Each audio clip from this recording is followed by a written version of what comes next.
హ్యాపీగా గడుపుదామని టూర్కు వెళ్లిన 80 ఏళ్ల భామను వీధి కుక్క కరిచింది. ఆమె వెళ్లిన క్రూయిజ్ షిప్ సిబ్బంది అజాగ్రత్త వల్ల ఆమె ప్రాణాలే పోయాయి. ఈ విషాద ఘటన ఆస్ట్రేలియాలో జరిగింది. గ్రేట్ బ్యారియర్ రీఫ్లోని ఓ ద్వీపంలో క్రూయిజ్ షిప్ మర్చిపోయి వదిలేసి వెళ్లిన 80 ఏళ్ల వృద్ధురాలు సుజానే రీస్ కోసం వెతుకుతున్న ఆస్ట్రేలియా అధికారులకు ఆమె మృతదేహం లభించింది.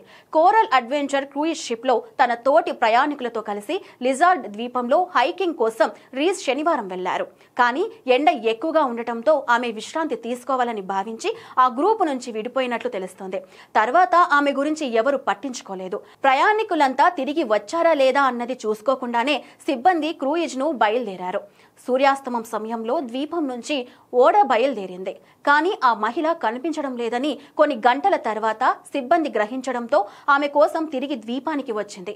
ఆమెను వెతికినందుకు ఓ పెద్ద సెర్చ్ ఆపరేషన్ ను చేపట్టిన అధికారులకు ఆపరేషన్ నిలిపివేయాల్సిందిగా ఆదివారం తెల్లవారుజామునకు ఆదేశాలు వచ్చాయి.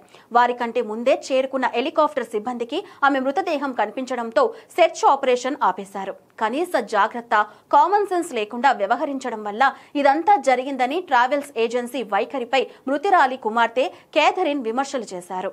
న్యూ సౌత్ వెల్స్ కు చెందిన సుజానే రీస్ క్రూయిజ్ షిప్ లో ఆస్ట్రేలియా వ్యాపంగా 60 రోజుల పాటు సాగే టూర్ ప్లాన్ ను ఎంచుకున్నారు.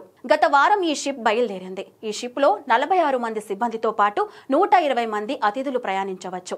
ఇక ఈ ఘటనపై పోలీసులు దర్యాప్తు చేస్తున్నారు. సుజానే మృతిపై పంచనామా నిర్వహించేందుకు ఓ అధికారిని నియమిస్తున్నట్లు పోలీసులు తెలిపారు.